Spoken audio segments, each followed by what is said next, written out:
Hello students, मेरा नाम है अरविंद शर्मा। गुरुडो जोनल सेंटर में आपका स्वागत है। आज की जो वीडियो होने वाली है वो 225 और 226 नंबर सवाल की, जो कि IIT JEE एडवांस की ट्रिग्नोमेट्री की होने वाली है। ठीक, आज के जो सवाल लेने वाले हैं 225 और 226, ये दोनों सवाल IIT के एडवांस में आए हुए सवाल हैं, इसलिए मैंने इन दोनों को शामिल किया है। हालांकि हाल फिलहाल के केस में देखा जाए तो ये थोड़े से ईजी केसेस में आ जाते हैं, दोनों थोड़े इजी केस में से लगते हैं मुझे, पर फिर भी IIT एडवांस में आए हुए सवाल इतने इजी होते भी नहीं जितना हम महसूस करते हैं। तो देखते हैं। The maximum value of expression, the maximum value of expression this is, बस सवाल खत्म कर दिया है और ऑप्शन दिए हैं। कभी कभी ये एक्चुअली इंटीजर में आया था तो उस समय इसमें ऑप्शन नहीं दिया हुआ था। जब ये आया होगा 2012-13 की बात है, 13 का है शायद ये, तो 13 का है या 10 का है, तो जब ये आया था तब उस समय पर इसमें ऑप्शन नहीं दिए होंगे। उस समय पर डायरेक्ट इंटीजर टाइप में आया था, मतलब अपनी तरफ से जवाब निकालना पड़ता था, ऑप्शन देते ही नहीं थे। कुछ भी आंसर आ जाए, आपका आंसर है, आप अपनी तरफ से ऑप्शन में भर के लिख दीजिए, वैसे करके जो आता है ऐसे करके इसमें उत्तर लिख दीजिए। इसका उत्तर है 3 तो ऑप्शन में ही नहीं आया। समझ में आया? अपनी तरफ से तुक्का मारने वालों का तो मतलब बेड़ा गर्क कर देता था ये। सवाल देखते हैं। The maximum value of expression is this. ऐसे केसेस को मैं जनरली ये कहता हूं बच्चों से, सबसे पहले तो किसी एक छोटे से एंगल में लेके आए, जैसे कि sine theta, cos theta, tan theta, उसके अलावा कुछ नहीं। जनरली कोशिश करें कि उसे एक ही एंगल में लाया जाए, साइन थीटा में या कोस थीटा में। एक एंगल से आने का उसका बहुत बड़ा एडवांटेज होता है कि उसकी कुछ ना कुछ एक पर्टिकुलर वैल्यू हमें मिल जाती है, एक मैक्सिमम वैल्यू मिल जाती है, मिनिमम वैल्यू मिल जाती है। जैसे उदाहरण के तौर पर अगर साइन थीटा है तो इसकी मिनिमम वैल्यू कितनी है? -1 और मैक्सिमम वैल्यू +1। कोस थीटा की -1 और +1। अगर मान लीजिए कि कहीं पे sine theta plus cos theta लिखा है तो, या a sine theta plus b cos theta लिखा है तो इसकी मैक्सिमम और मिनिमम वैल्यू कितनी होती है? इन दोनों के स्क्वायर के बराबर होती है। ये मैक्सिमम और मिनिमम वैल्यू जब हमने डोमेन और रेंज नहीं, ट्रिग्नोमेट्री में कराया हुआ है। जब हमने कॉन्सेप्ट पढ़ाए थे तो उसमें कि इसकी मैक्सिमम और मिनिमम वैल्यू कहां तक लेके जा सकते हैं, वो आइडियली डोमेन और रेंज का ही केस होता है। रेंज उसकी कहां से कहां तक है, उसी चीज को हम चेक करना चाहेंगे। ठीक, तो ऐसे केसेस का इस्तेमाल हमें यहां पर करना है। और इसकी अच्छी बात क्या है कि ये मैक्सिमम जब होगा जब इसके नीचे वाला कैसा होगा? मिनिमम। जब नीचे वाला कैसा होगा? मिनिमम होगा। और मिनिमम लाने के लिए इसे थोड़ा सा इजी सी टर्म में कन्वर्ट करने की कोशिश करते हैं। 5 cos square theta plus sign square theta plus 3 sign theta into cos theta. ठीक, ये किस में कन्वर्ट हो सकता है? ये हमारा साइन 2 थीटा में कन्वर्ट हो सकता है। देखो बेटे, 3 sine theta cos theta, actually कोई फॉर्मूला तो होता है नहीं। अगर आप यहां पर 2 की मल्टीप्लाई करते हैं ऊपर और 2 की मल्टीप्लाई नीचे, तो ये 2 साइन थीटा कोस थीटा, ये साइन 2 थीटा वाला फॉर्मूला बन रहा है। तो इसे आप क्या लिख सकते हैं? 3/2 साइन 2 थीटा। ये वाली टर्म आपकी आसानी से क्लियर हो जाएगी। 3/2 साइन 2 थीटा आप इसे आसानी से लिख सकते हैं। इन दोनों के केस में आप इसे cos 2 थीटा में कन्वर्ट कर सकते हैं चाहे तो। cos 2 थीटा के दो फॉर्मूले होते हैं आपके सामने। एक होता है 2 cos स्क्वायर थीटा -1, वहां से आप यहां की cos स्क्वायर थीटा की वैल्यू एटलीस्ट निकाल सकते हैं। एक होता है 1 - 2 साइन स्क्वायर थीटा, तो यहां से भी आप इसे cos 2 थीटा में कन्वर्ट कर सकते हैं। हमने सबसे पहले ये इच्छा जताई है कि स्क्वायर को समाप्त कर दो, स्क्वायर की जगह एक सिंपल केस लाने की कोशिश करते हैं। यहां से cos स्क्वायर थीटा, यहां से sin स्क्वायर थीटा निकालेंगे तो cos स्क्वायर थीटा यहां से कितना आ जाएगा? पहली वाली इक्वेशन पे ही हाथ रखते हैं पहले, तो यहां से cos स्क्वायर थीटा लाने की कोशिश करते हैं। 2 cos square theta equals to cos 2 theta, cos 2 theta plus 1/2। cos square theta कितना आ गया? cos 2 थीटा प्लस 1/2, ये आया है इसकी वैल्यू। ठीक, साइन स्क्वायर थीटा की वैल्यू भी निकाल लीजिए cos 2 थीटा से। cos 2 theta equals to 1 - 2 sine square theta. तो यहां से 2 साइन स्क्वायर थीटा की जो वैल्यू आएगी वो आएगी 1 - cos 2 थीटा। देखो बेटा, हम इसे इधर लेके गए हैं, इसे इधर लेके गए हैं, तो यहां से एटलीस्ट आपके पास साइन स्क्वायर थीटा आ जाएगा 1 माइनस कोस 2 थीटा अपॉन 2। कोई कंफ्यूजन तो नहीं है? 1 माइनस कोस 2 थीटा अपॉन 2, ये दो वैल्यू आपके सामने जनरेट होकर के आई। तो कोस स्क्वायर थीटा आ गया, साइन स्क्वायर थीटा आ गया और इसकी वैल्यू भी आ गई। चलिए रखते हैं जरा इन वैल्यूज को।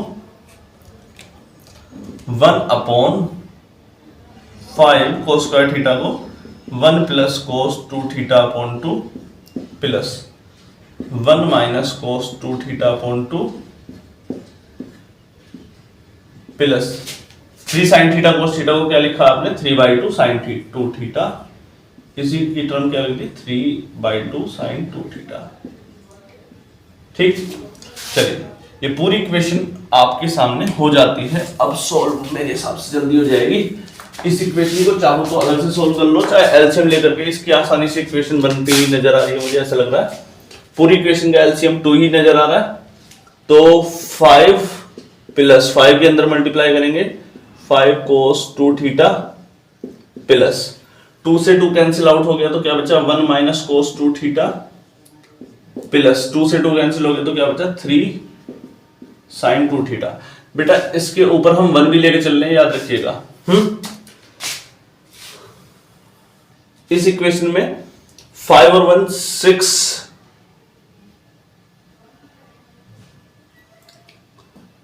5 और 1 6 प्लस 5 और 1 6, 5 cos theta minus 1 cos theta यानी कि 4 cos theta plus 3 sine 2 theta upon 2 और इसके ऊपर 1 भी है। ठीक, इसको और अच्छे से ऑब्जर्व कर सकते हैं हम चाहें तो इससे और डिवाइड करेंगे थोड़ा सा। 1 2 से इसे भाग दिया 3 प्लस 2 से इसे भाग देंगे 2 cos 2 theta plus 3/2 sine 2 theta 1 upon ये। हम यहां तक लेके आए हैं, कोस थीटा नहीं था, कोस 2 थीटा था। हमने सारे के सारे एंगल्स को कुछ इस फॉर्म में बदल दिया कि साइन स्क्वायर खत्म कर दिया, साइन और कोस का एक दूसरे के साथ रिलेशन खत्म कर दिया, दूर दूर तक बस ये टर्म रह गई है। अब ऊपर वाली टर्म को मैक्सिमम लाने के लिए क्या करना पड़ेगा, नीचे वाली को मिनिमम करना पड़ेगा। इसके लिए अभी अभी हमने एक फॉर्मूला बताया था आपको। कौन सा फॉर्मूला था वो फॉर्मूला जरा याद करके बताओ। वो फॉर्मूला कौन सा था? ए साइन थीटा या A cos theta plus B sine theta. मान लो इसकी मैक्सिमम वैल्यू होती है root A square plus B square, minimum value होती है माइनस का root A square plus B square.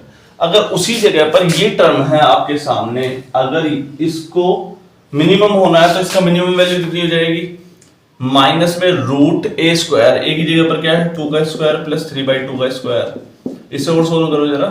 2 का स्क्वायर 4 प्लस 3 का स्क्वायर 9/4, माइनस बाहर है बेटे स्क्वायर रूट के, तो ये इक्वल्स टू में कितना आएगा माइनस का 4 चौक 16 प्लस 9/4, 16 9 माइनस का 25/4 यानी कि माइनस का 5/2। ये इसकी मिनिमम वैल्यू है और मैक्सिमम वैल्यू क्या है? मैक्सिमम वैल्यू होगी 5/2। ठीक, अब 3 से इसको क्या करना है? माइनस 5/2 रखो या प्लस 5/2? माइनस 5/2 रखो। तो नीचे वाली टर्म को आपने क्या किया है 1/3 माइनस 5/2। सोल्व करो जरा इसे। तो 1/3 माइनस 5/2, 3 2 जा 6 माइनस 5/2, 2 ऊपर ले गए 2/6 माइनस 5 1। तो एक्चुअली आपका आंसर कितना आ गया? 2 आया है, ऑप्शन नंबर 3। ठीक, तो ये केस काफी अच्छा था मेरे हिसाब से। मैक्सिमम वैल्यू ऑफ एक्सप्रेशन तो मैंने पहले बताया था आईटी एडवांस का केस है, तो इतना इजी तो हो ही नहीं सकता। सबसे पहले sign square theta cos square theta को हमने साइन 2 थीटा कोस 2 थीटा में बदला। उसके बाद ऐसी कोई टर्म आई। उसके बाद आज आपने जो सीखा वो बहुत बेहतरीन चीज सीखी है। A cos theta plus B sine theta की मैक्सिमम वैल्यू ये, मिनिमम वैल्यू ये। तो हमने इसको इससे घटा दिया ताकि ये चीज कैसी हो जाए, शॉर्टेस्ट फॉर्म में आए। और जब ये रिवर्स होगा, पलटेगा, तो ऊपर 2 आ जाएगा। आई होप कि ये वाला केस समझ में आया हो आपको। चलिए केस नंबर 226 पर चलते हैं। इस वाले को हटाते हैं। क्वेश्चन नंबर 226, ये वाला भी बेटा IIT एडवांस का आया हुआ केस है जो अभी मैं कराने वाला हूं। ये वाला भी बिल्कुल IIT JEE एडवांस का केस है। The positive integer value, the positive integer value of n greater than 3, मतलब इंटीजर भी है और 3 से बड़ा भी है, मतलब 4 5 6 7 8 9 ऐसे आंसर आने वाला है इसका। satisfying the equation, इक्वेशन क्या है वो आप देख सकते हैं। 1 upon sine pi by n equals to 1 upon sine 2 pi by n, 2 pi by n plus 1 upon sine 3 pi by n। ये केस है आपके सामने। इज भी लगा है, इज क्यों छोड़ दें हम, इज भी लगा है।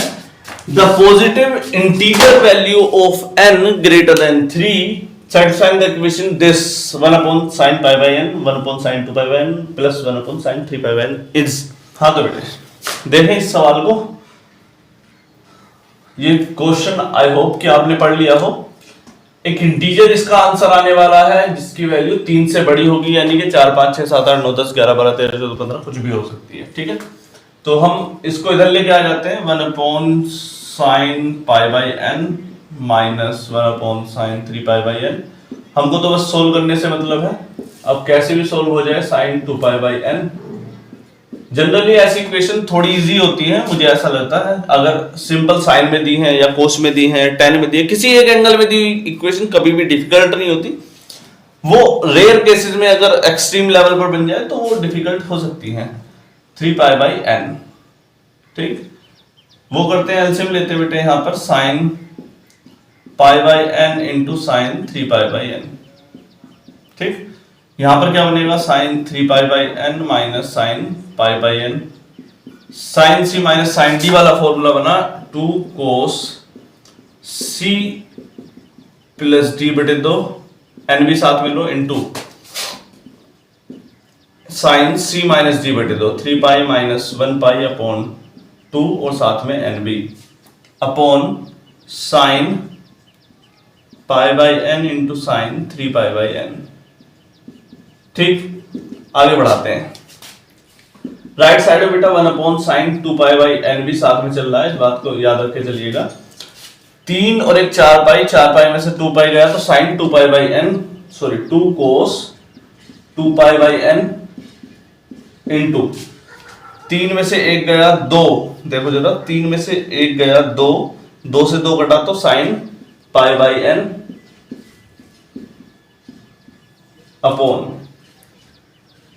अपॉन में क्या बचा sine pi by n into sine 3 pi by n equals to 1 upon sine 2 pi by n। ठीक, इस साइन पाई बाई n से sine pi by n cut जाएगा। हमारे पास क्रॉस मल्टीप्लाई करने के अलावा कोई ऑप्शन बचा ही नहीं है। यहां पर क्रॉस मल्टीप्लाई करते हैं, 2 sine 2 pi by n into cos 2 pi by n equals to sine 3 pi by n की 1 में मल्टीप्लाई कर दी तो sine 3 pi by n। 2 sine theta into cos theta, ये जो केस बन रहा है ये तो आपने आसानी से देखा होगा, साइन 2 थीटा वाला फॉर्मूला है। साइन 2 थीटा यानी कि sine 2 into 2 pi by n equals to sine 3 pi by n। Sine 4 theta यानी कि sine 4 pi by n equals to sine 3 pi by n। अब जब ऐसी इक्वेशन आ जाए तो बच्चे की उम्मीद तो पहले ही खत्म हो जाए, हैं? किसमें आंसर क्या लाए। जनरली अगर इसका इंटीजर आंसर हो 4 pi by n equals to, यहां से क्या आंसर आ रहा है 4 pi by n equals to 3 pi by n। अब बच्चा सोचेगा पहले ही 4 pi by n equals to 3 pi by n, n से n काट दो, n बचा ही नहीं, सॉल्यूशन आया नहीं, मतलब नॉट डिफाइन वाला केस है। अगर ये n ग्रेटर देन 3 ना होता तो ये नॉट डिफाइन वाला केस साबित करके बच्चा शायद छोड़ देता, लेकिन ऐसा है नहीं। साइन थीटा की एक अच्छी बात क्या होती है कि sine theta sine pi minus theta के बराबर भी होता है, क्योंकि फर्स्ट क्वाड्रेंट और सेकंड क्वाड्रेंट में साइन पॉजिटिव होता है। कोई कंफ्यूजन तो नहीं है। अगर यहाँ थीटा है तो इसी चीज को यहाँ पे कैसे लिखोगे, इसी चीज को यहाँ पे कैसे लिखोगे, पाई माइनस थीटा करके लिख देते हैं सेकंड क्वाड्रेंट के आधार पर। तो इनमें से एक को पाई माइनस एन करके लिख लीजिए, आपका केस जरूर सोल्व हो जाएगा। Sine 4 pi by N equals to sine pi minus 3 pi by N. हमने साइन 3 पाई बाई एन को इस तरीके से लिख दिया, साइन से साइन हटा हुआ ही मानिए और सोल्व करिए। Pi by N equals to pi minus 3 pi by n एक तरफ लेके जाएंगे। अब हम एन वाली टर्म को 4 pi by n plus 3 pi by N equals to pi. ठीक, एलसीएम लेते हैं यहां पर। एन 4 पाई प्लस 3 पाई कितना आया, 7 pi equals to pi. Multiply करते हैं पाई से पाई, क्रॉस मल्टीप्लाई। यहां पर एन कितनी आ गया आपका, एन की वैल्यू आ गई 7। देखो इधर मल्टीप्लाई करी, एन पाई इक्वल्स टू 7 पाई, पाई से पाई कट गया, एन की वैल्यू कितनी आई है 7। इट मेक्स सेंस कि ज्यादा डिफिकल्ट केस नहीं था। तो इसमें सोचने वाला विषय आपके लिए जो एग्जाम में आता आइडियली वो यहां से आ जाता कि साइन थीटा को साइन पाई माइनस थीटा लगना था और वहां से ही आपका तुरंत आंसर आ जाना था। तो वो तो हमेशा ही रहेगा, सीधी सी बात है। हर सवाल में जब आप जेई का केस देंगे या किसी और एग्जाम को भी देंगे तो एक पर्टिकुलर पॉइंट ऐसा जरूर आएगा हर सवाल में जहां आपको अपना माइंड लगाना पड़ता है, और वो माइंड अगर आप अच्छे से लगा पाते हैं तो वो सवाल जरूर सोल्व हो जाएगा। तो ये क्वेश्चन नंबर 226 कंप्लीट होता है। नेक्स्ट वीडियो जल्दी आ जाएगी। नमस्कार।